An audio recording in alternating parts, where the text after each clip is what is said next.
আসসালামু আলাইকুম। পল্লবী মহিলা ডিগ্রি কলেজে আয়োজিত অনলাইন ক্লাসে সকল ছাত্রীদের স্বাগত।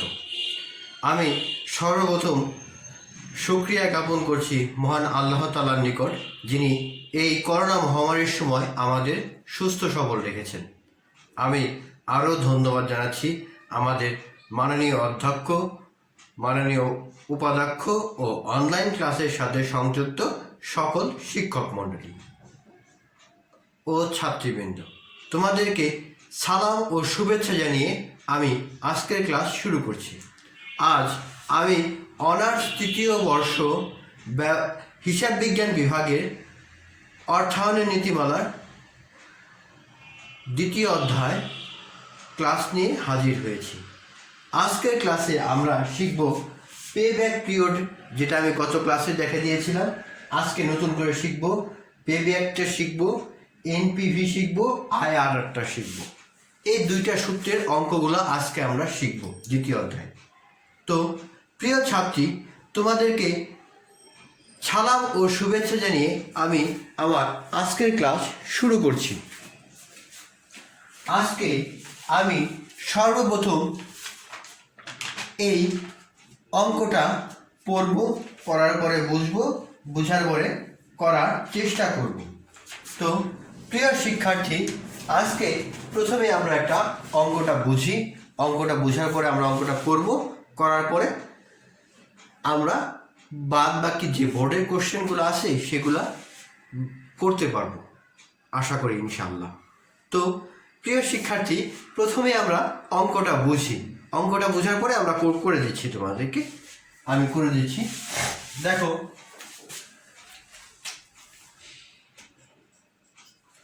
from the information of X company, X company একটা ইনফরমেশন দেওয়া আছে। দেখো, প্রথমে আছে purchase price of machine 2 lakh টাকা, অর্থাৎ 2 লক্ষ টাকা। ইম্পোর্ট ডিউটি 30,000 টাকা। ক্যারিং কস্ট 7,000 টাকা। ইনস্টল চার্জ 13,000 টাকা। ওয়ার্কিং ক্যাপিটাল 50,000 টাকা অ্যান্ড ইউজফুল লাইফ 5 years। তারপরে পাশে দেওয়া আছে অ্যামাউন্ট ক্যাশ ফ্লো, অর্থাৎ ক্যাশ ফ্লো যে আউটগুলো হয়েছে। দেখো, প্রথম বছরে দেওয়া আছে ইয়ার 1, এখানে অ্যামাউন্ট আমি দিছি। প্রথম বছরে দেওয়া আছে 80,000, দ্বিতীয় বছরে 70,000, তৃতীয় বছরে 90,000, চতুর্থ বছরে 95,000 এবং পঞ্চম বছরে দেওয়া আছে 85,000। তোমরা নিশ্চয়ই বুঝতে পেরেছো অঙ্কটা দেখে। এখন দেখো, company pay tax 30% and charge depreciation on straight line basis. Discount rate is 10%. Now calculate PBV, অর্থাৎ pay back period, net present value এবং ইন্টারনাল রেট অফ রিটার্ন। এই তিনটা আইআরআরটা আমরা বের করব। অর্থাৎ আমরা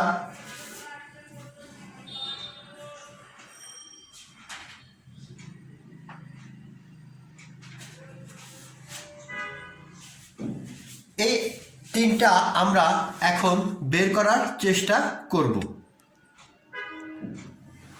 তো প্রিয় শিক্ষার্থী, প্রথমে আমরা প্রেব্যাক পিরিয়ডের কাজগুলো করব। তো প্রেব্যাক পিরিয়ডের কাজগুলো করতে গেলে আমাদেরকে প্রথমে বের করে নিতে হবে এনসিও, তার মানে ওয়ার্কিং। দেখো, কিছু ওয়ার্কিং করে নিতে হবে আমার এনসিও বের করার জন্য। প্রথমে দেখো দেওয়া আছে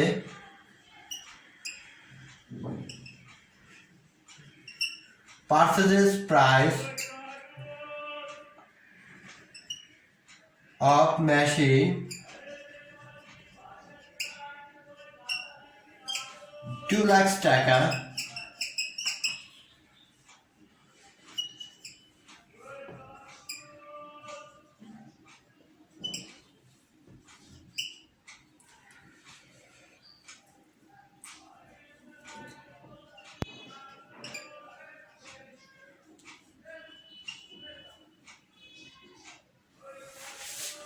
দেখো, 2 নাম্বার আছে ইম্পোর্ট ডিউটি,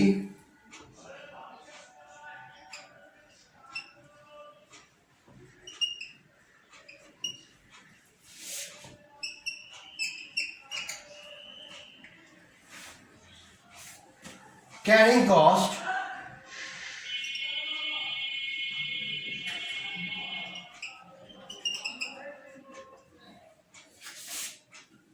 ৳7,000।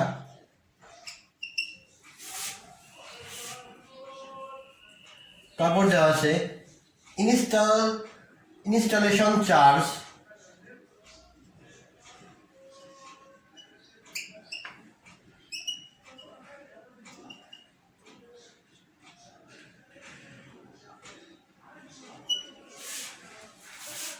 ৳13,000।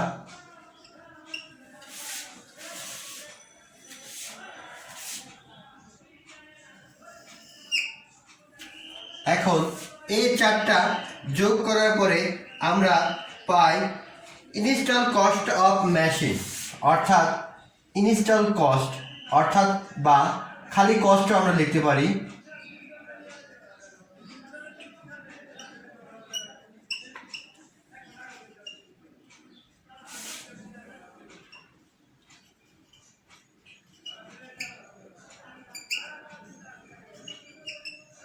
বা অনেকেই খালি কস্ট লেখে।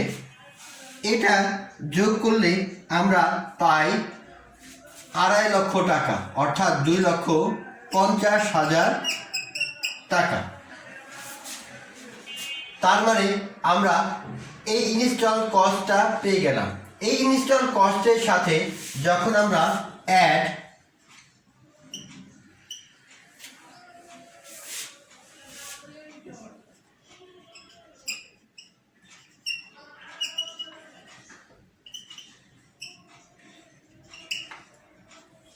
ওয়ার্কিং ক্যাপিটাল ৳50,000 যোগ করব,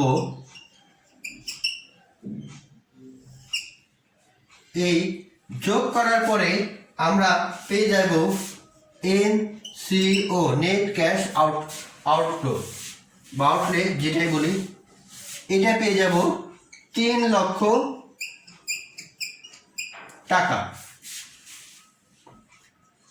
খুব সহজেই আমরা NCO-টা বের করে নিলাম। তো এখন আমরা করব ওয়ার্কিং 2।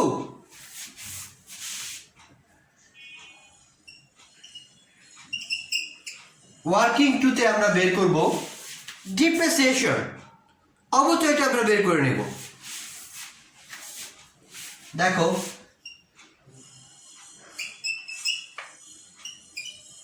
অ্যানুয়াল ডিপ্রিসিয়েশন সমান সমান আমরা জানি cost minus SV divided by asset life. Cost মানে খরচ আবার কত হয়েছে। দেখো ইনস্টলেশন কস্ট অফ মেশিন এটা দেওয়া আছে ৳2.5 লক্ষ, তার মানে এখানে ৳2.5 লক্ষ হবে।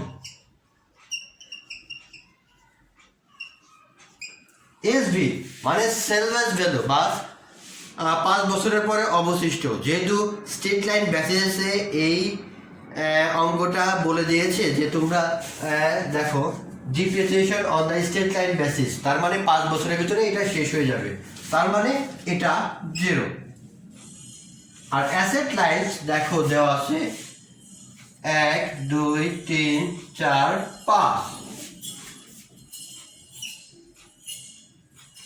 তার মানে আমরা এই ডিপ্রিসিয়েশনটা আপনার যুক্তি করলে পাই এত টাকা।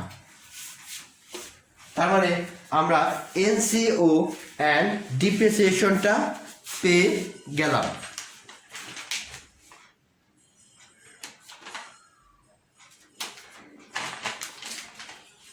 যেহেতু আমরা এটা পেয়ে গেছি, তার মানে আমরা এখন খুব সহজেই কিউমুলেটিভ ক্যাশ ফ্লোটা বের করে নিতে পারব।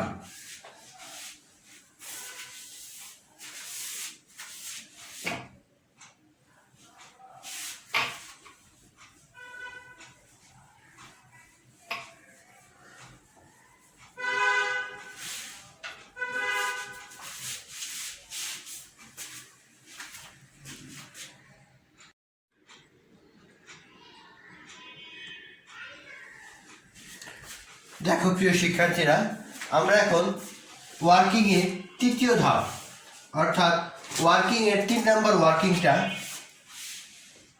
চলে এসেছি। এখন আমরা এখানে প্রথমেই লিখব, দেখো আমি একটা ঘর কেটে নিয়েছি, 1 2 3 4 5 6 7 8টা। এই 8টা ঘরই আমাদের লাগবে।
দেখো ক্যাশ ফ্লো এটা দেওয়া আছে, এই ক্যাশ ফ্লোটাই আমি প্রথমে এখানে লিখে নিই।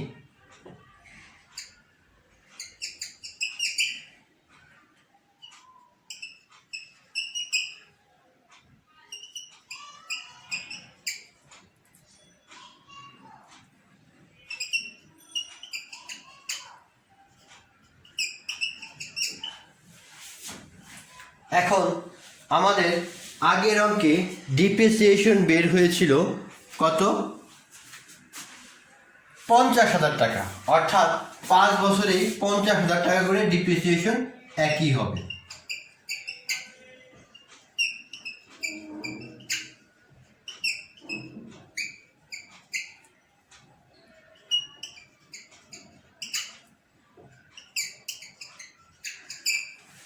এখন ইবিটি আর্নিং বিফোর ট্যাক্স, অর্থাৎ ট্যাক্সের আগে আমার ইনকাম আর্নিংটা কত, তো সেটা বের করতে হলে এই সিএফবিটি থেকে আমার ডিপ্রিসিয়েশনটা বাদ দিতে হবে। অর্থাৎ আমি এখানে ছোট করে লিখতেছি, যদি এটা 1 2 3 4 5 6 7 8 8 নাম্বার কলাম, তার মানে 4 নাম্বারটা কলামটা হলে আমি দেখব 2 - 3, অর্থাৎ এটার থেকে এটা যখন বাদ দিব তাই সেগুলাই আমার এই কলামে আসবে। দেখো এটা বাদ দেওয়ার পরে আমি পাচ্ছি, দেখো এটা থেকে এটা বাদ দেওয়ার পরে আমি পাচ্ছি 30,000, এটা থেকে বাদ দিলে 20,000, এটা থেকে এটা বাদ দিলে আমি পাই 40,000, এটা থেকে এটা বাদ দিলে আমি পাই 45,000। 85,000 থেকে 50,000 বাদ দিলে আমি পাই 35,000 টাকা। অর্থাৎ 80 থেকে আমি যখন 50 বাদ দিব তখন 30, 70 থেকে 50 বাদ দিলে 20, 90 থেকে 50 বাদ দিলে 40, 95 থেকে 50 বাদ দিলে 45, 85 থেকে 50 বাদ দিলে 35 থাকে। এখন এই 5 নাম্বার কলাম একটু দেখো, 5 নাম্বার কলাম হলো 4 নাম্বার কলামে 30%, অর্থাৎ এই টাকার 30% এখানে আসবে। আমরা ক্যালকুলেটরের সাহায্যে যখন আমরা এটা করব তখন এই টাকার দেখো 30% চলে আসে 9,000 টাকা।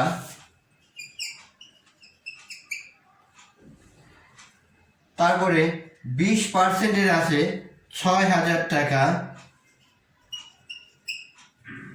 40% আছে 12,000 টাকা। 45% আছে 15,500 টাকা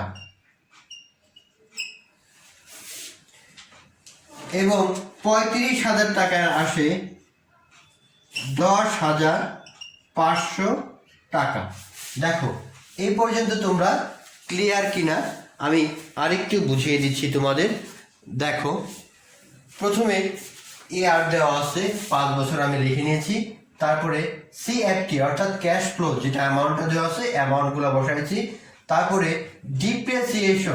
ডিপ্রিসিয়েশন আমি আগেই বের করে নিয়েছি 50,000 টাকা। এখন ইবিটি অর্থাৎ আর্নিং বিফোর ট্যাক্স, এইটা হলো এই ক্যাশ ফ্লো থেকে যখন আমি ডিপ্রিসিয়েশনটা বাদ দিব তখনই এই অ্যামাউন্টটা চলে আসবে। এখন আমি এই অ্যামাউন্টের 30% আমি এগুলো বের করে নিয়েছি ক্যালকুলেটরের মাধ্যমে। এখন আর্নিং আফটার ট্যাক্স অর্থাৎ এই 6 নম্বর কলামটা হবে 4 - 5। 4 নম্বর কলাম থেকে 5 নম্বর কলাম আমি বাদ দেব। বাদ দিলে এটা প্রথমে আসে 21,000 টাকা, এটা আসে 14,000 টাকা,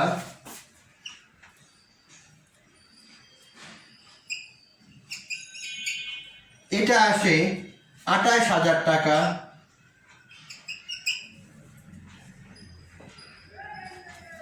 এটা আসে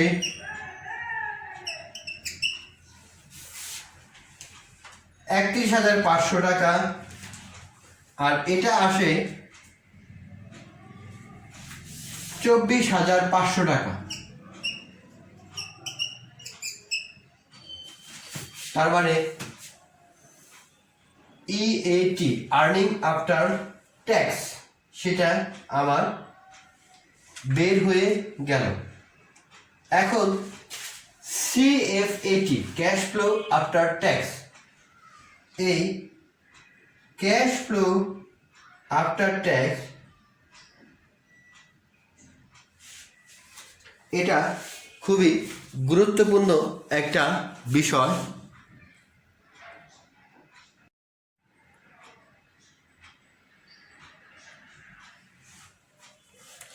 তো আমরা এখন সিএফএটি এটা বের করব 7 নাম্বার কলাম। 7 নাম্বার কলামের বের করার সময় হলো 3 নাম্বার কলাম যোগ 6 নাম্বার কলাম, অর্থাৎ এই সিএফএটি এটা বের করার নিয়ম হলো এই ডিপ্রিসিয়েশনের সাথে ইএটি যোগ করলে সিএফ কিউমুলেটিভ ক্যাশ ফ্লো এটা বেরিয়ে আসবে। তার মানে 50 আর এটা যোগ করলে আমরা সহজেই পাই 71,000 টাকা।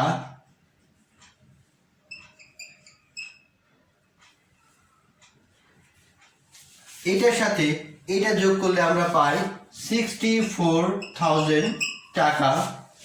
এটার সাথে এটা যোগ করলে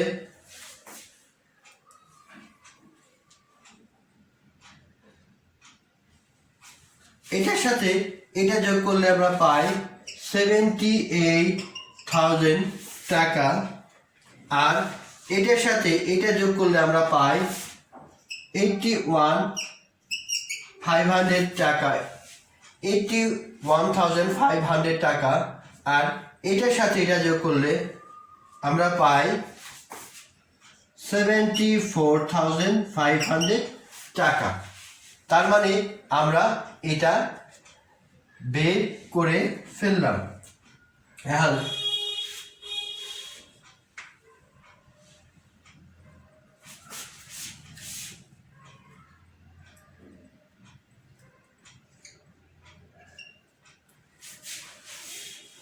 কিউমুলেটিভ ক্যাশ ফ্লো এটা আমরা কিভাবে বের করব? দেখো এটা খুবই ইম্পর্টেন্ট, একটু মনোযোগ সহকারে দেখো। প্রথম বছরে কত আছে দেখো, সিএফএটি এটা হলো 71,000 বা 71,000 টাকা। এটার সাথে এই পরিমাণটা যোগ হবে, যোগ হওয়ার পরে এই ঘরে আসবে। তোমরা একটু ভালো করে দেখো। তো এইটার সাথে এটা যোগ করলে পাই 1,35,000 টাকা। আবার এটার সাথে এটা যোগ হয়ে এই কলামে আসবে। দেখো, এটা যোগ করলে আমরা পাই 2,13,000 টাকা। আবার এটার সাথে এটা যোগ করে আমরা এখানে এই অ্যামাউন্টটা বসাবো। এটা যোগ করলে আমরা পাই 2,94,500 টাকা। আবার এটার সাথে এটা যোগ করার পরে আমরা এটা পাই, কত পাই? 3,69,000 টাকা।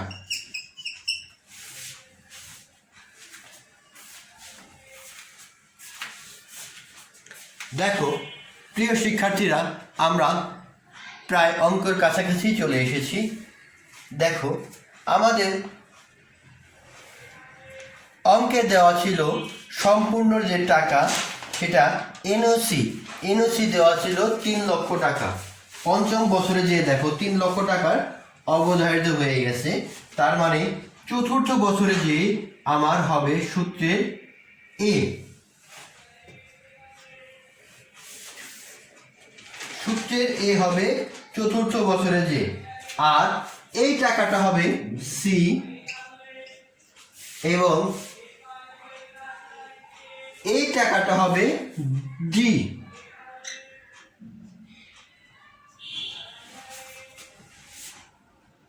তার মানে প্রিয় শিক্ষার্থীরা, তোমরা অঙ্কটা প্রায় বুঝতে পেরেছ। এখন আমি পে ব্যাক পিরিয়ডের সূত্রটা লিখব।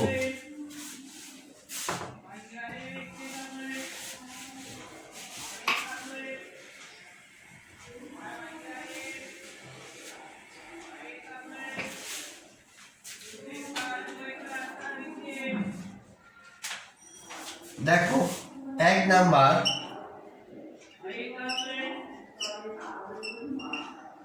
দ্যাট আমরা জানি যে পি সমান সমান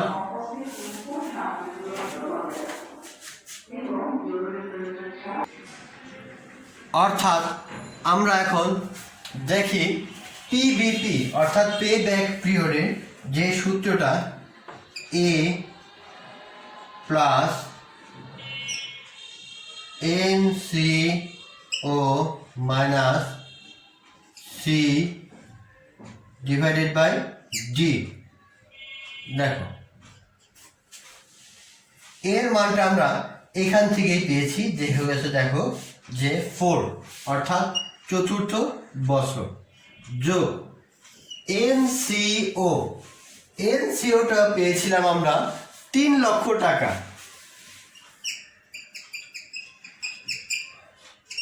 মাইনাস সিতে দেখো 2,94,500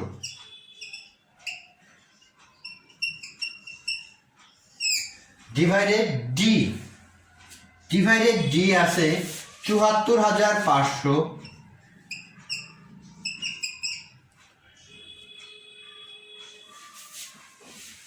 এখন এই অঙ্কটার সমাধান আমরা করি।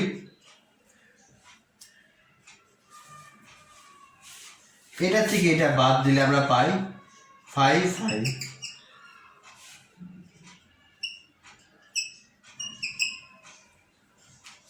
তো সমান সমান আমরা এটা পাই 4 প্লাস 0.07 অর্থাৎ 4.07 ইয়ার, অর্থাৎ 4.07 বছরে আমার এই অঙ্কের টাকাটা উঠে আসবে। তো প্রিয় শিক্ষার্থী, তোমরা নিশ্চয়ই বুঝতে পেরেছো পে ব্যাক পিরিয়ডটা। আমি এখন তোমাদের দেখাবো এনপিভি।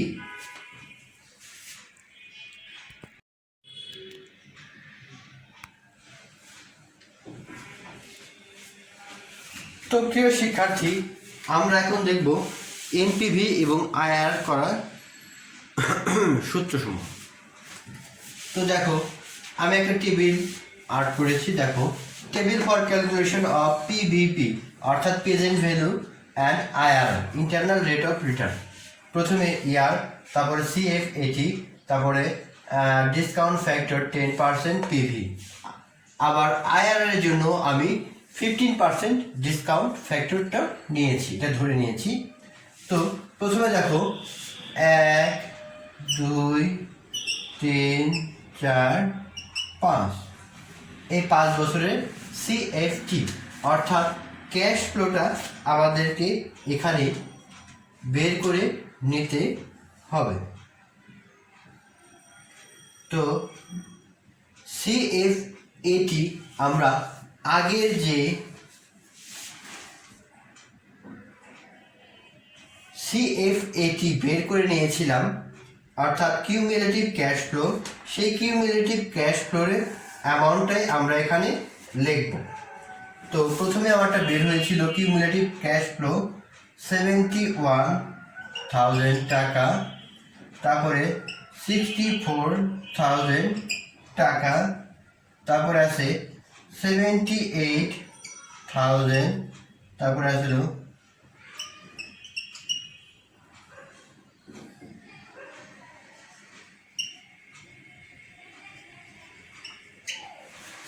এই টাকাটা আমরা গত পূর্বের চার্ট থেকে আমরা পেয়েছি অর্থাৎ সিএফএটি এই অ্যামাউন্টগুলো। তো আমি প্রথম বছরেরটা দেখো ডিসকাউন্ট ফ্যাক্টর 10%, এটা কিভাবে আমরা বের করব এটার সূত্রটা আমি তোমাদের লিখে দিচ্ছি। দেখো, এইটা তোমরা পিভি আইএফ এটা তোমরা এই সূত্রের সাহায্যেই করবা।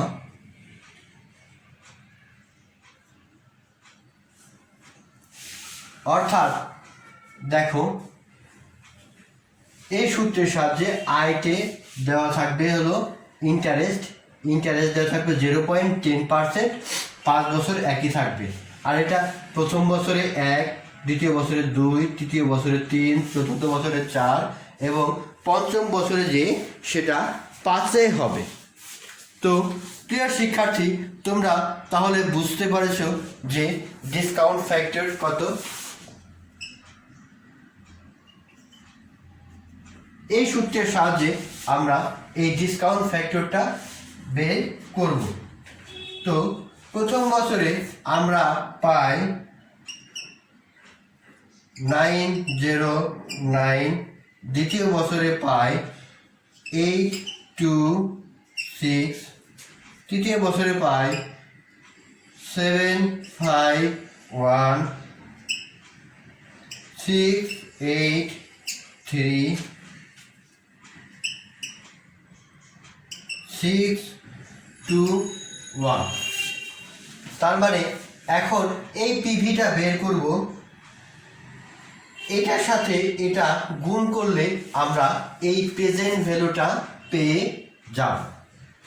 অর্থাৎ এটার সাথে এটা গুণ করার সাথে সাথে আমরা প্রেজেন্ট ভ্যালুটা পাব। তো প্রেজেন্ট ভ্যালুর সূত্রটা দেখো, এটা গুণ করলে আমরা পাই 64,000।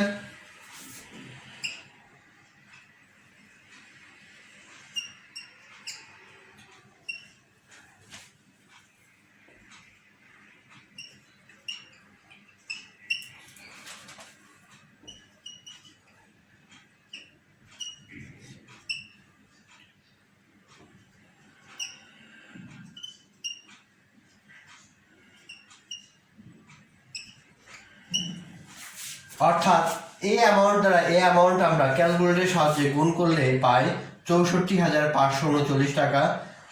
এটা দিয়ে এটা গুণ করলে পাই 52,864 টাকা। এটা দিয়ে এটা গুণ করলে পাই 58,578 টাকা। এটা দিয়ে এটা গুণ করলে পাই 55,665 টাকা।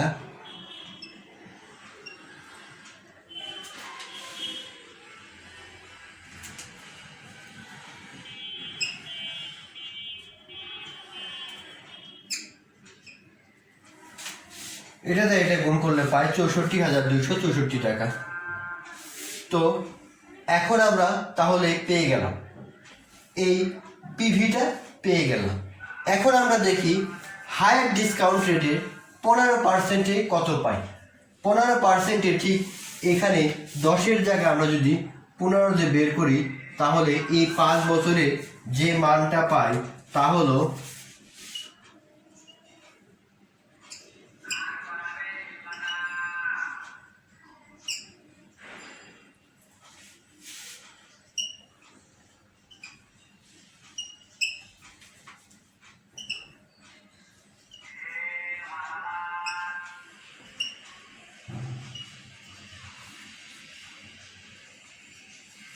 এই টাকাটা।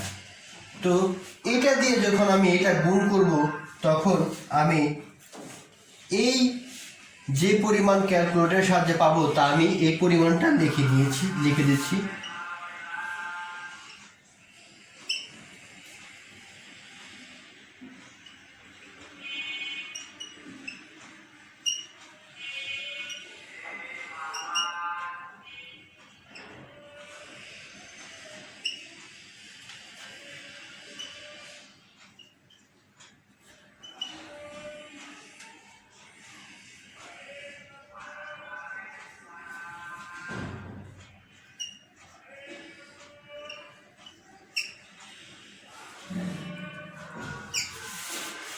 তো দেখো প্রিয় শিক্ষার্থীরা, পুরা টেবিলটা আমি করে ফেলেছি, কিন্তু এখানে একটা জিনিস বাকি আছে। দেখো, ওয়ার্কিং ক্যাপিটালটা বাকি আছে। তো এই যে অ্যামাউন্টগুলো আছে এই অ্যামাউন্টের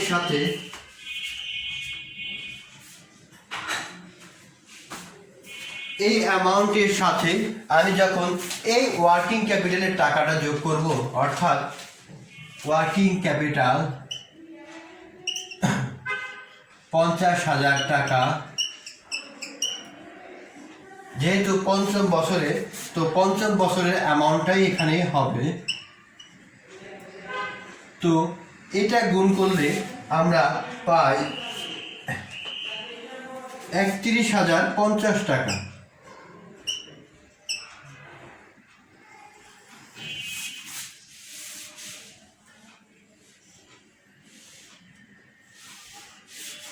তো এটাও ঠিক একই, এটা গুণ করলে আমরা এখানে পাই 24,850।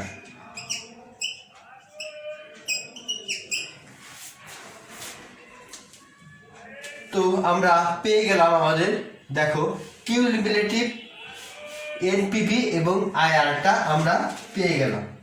তো আমরা এখন এইটা যোগ করলে পাই টোটাল, দেখো টোটাল পিভি, এটা বলে যোগ করলে আমরা পাই 3,08,960 টাকা, এবং এটা যোগ করলে আমরা পাই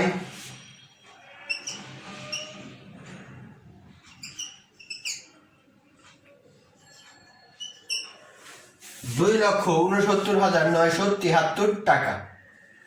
তার মানে আমরা টোটাল পিভিটা এই কিউমুলেটিভ ক্যাশ ফ্লো থেকেই আমরা পেয়ে গেলাম।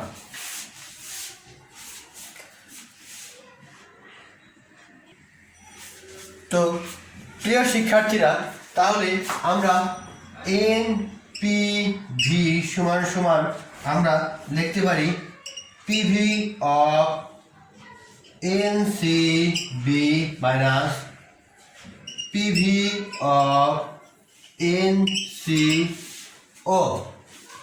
এনসিবি এটাই হলো এনসিবি, 3,08,960 টাকা।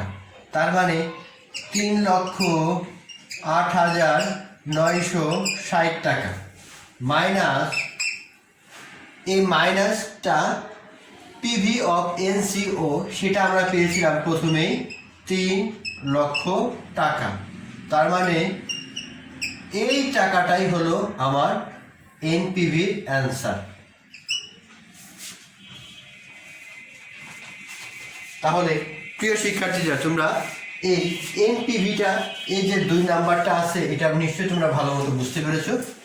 এখন আমি তোমাদের দেখিয়ে দিব IRR, অর্থাৎ internal rate of return.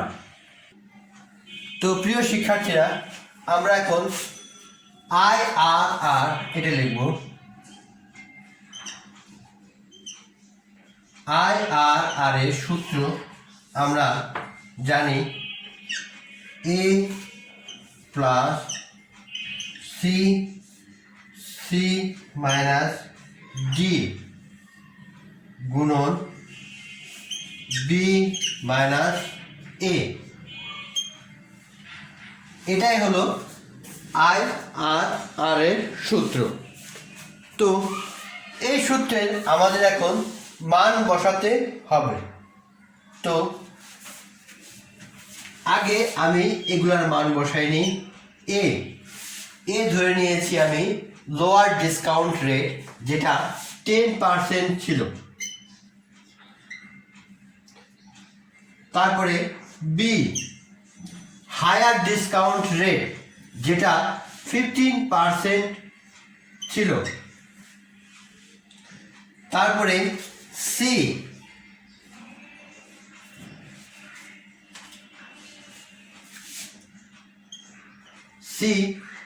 NCB minus NCO, অর্থাৎ এই এনসিবির মান দেওয়া আছে 3,08,960 মাইনাস NCO 2,00,000 এত টাকা। এটা থেকে আমরা পাই 60 টাকা। তার মানে সির মানটা পাওয়া গেল। এখন আমরা পাবো ডির মান। ডির মান ঠিক অনুরূপভাবে দেখো এখানে দেওয়া আছে, এইটাই হবে এনসিবির মান ডির ক্ষেত্রে। এটা 15%, এটা হায়ার ডিসকাউন্টের ক্ষেত্রে আমরা এটা নেব। তার মানে 2,00,000 এত টাকা মাইনাস NCO 3,00,000 টাকা। এখন বিয়োগ করলে আমরা পাই মাইনাস মান, মাইনাস মান 30,027 টাকা।